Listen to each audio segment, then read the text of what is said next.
Sou a professora Cristiane e atuo na docência na Universidade Estadual de Ponta Grossa há 26 anos.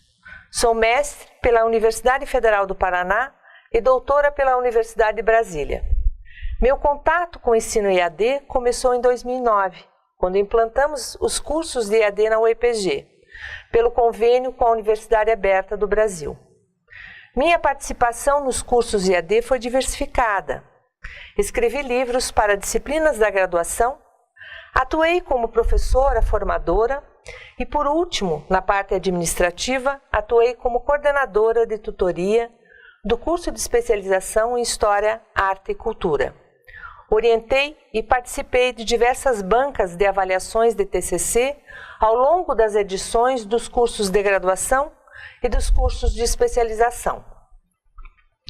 A disciplina de História do Brasil tratará das seguintes temáticas.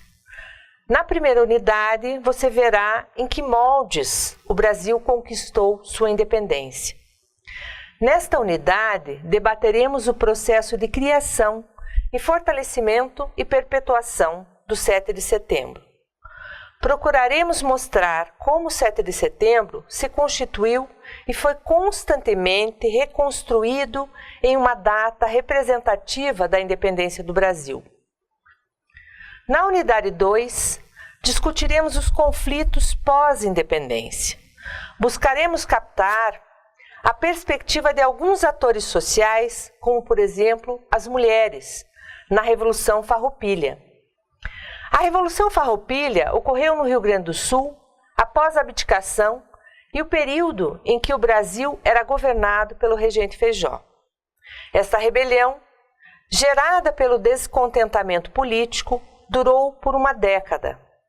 Os motivos para o surgimento dessa rebelião foram, além da desagregação política, marcada pela abdicação e o governo regencial, as grandes diferenças de ideais entre dois partidos, um que apoiava os republicanos, os liberais exaltados, e outro que apoiava os conservadores, os legalistas.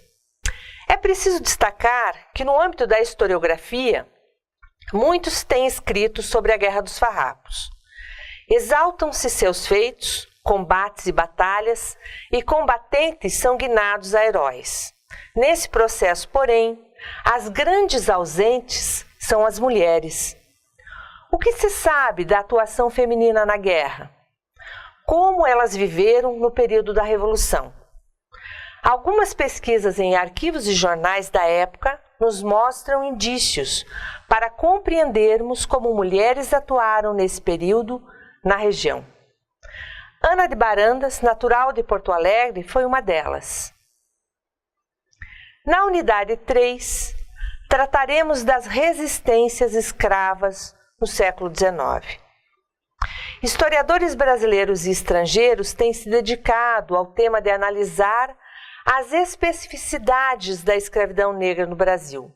Sobretudo, a partir da década de 1980, historiadores como Robert Slene, Manolo Florentino, Mary Karachi, Kátia Matoso, produziram importantes estudos quantitativos e qualitativos sobre a temática da escravidão.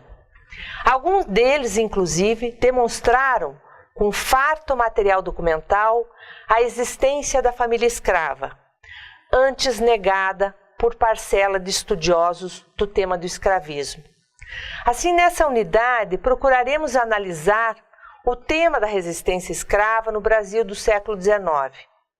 A partir dos estudos de João José Reis e Eduardo Silva, sobre aspectos que envolviam negociações e conflitos entre senhores e escravos, e a partir do estudo de João José Reis sobre a revolta dos Malês, ocorrida na Bahia em 1835, procuraremos verificar como certos escravos organizaram resistências ao sistema escravista. Abordaremos de forma mais significativa o cotidiano e a resistência dos escravos na cidade do Rio de Janeiro. Na unidade 4, o branqueamento e a imigração do Brasil no século XIX, analisaremos o processo e o discurso de modernização que caracterizou o Brasil nos finais do século XIX.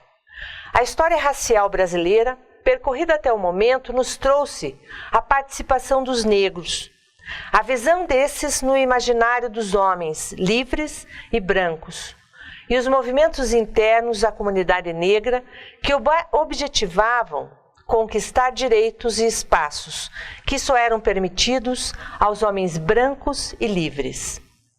O discurso sobre o clareamento racial permeará esta unidade e permitirá compreender o processo de estímulo estatal brasileiro para a imigração de europeus para o Brasil. Na unidade 5, vamos tratar das representações do negro no século XIX.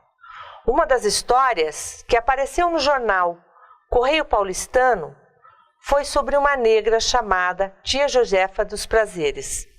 A imagem do negro, representado pela imagem da Tia Josefa dos Prazeres, era fruto do contexto pós-abolicionista e dos debates raciais. Os negros eram vistos como selvagens, incapazes de ter sentimentos nobres, preguiçosos, cheios de vícios e eram chamados de feiticeiros. Tudo isso era reforçado pelos casos de revolta de escravos, dos seus amotinamentos e fugas constantes. Na unidade 6, vamos analisar o processo da abolição da escravidão no Brasil e a pressão dos escravos para o fim do sistema escravista. Veremos também a contribuição de historiadores como Sidney Chalhoub em sua análise dessa conjuntura contra a escravidão no final do século XIX. A avaliação da disciplina História do Brasil 2 será feita a partir de exercícios propostos na plataforma e de provas elaboradas com questões objetivas e subjetivas a partir do conteúdo apresentado ao longo do curso. Bom estudo!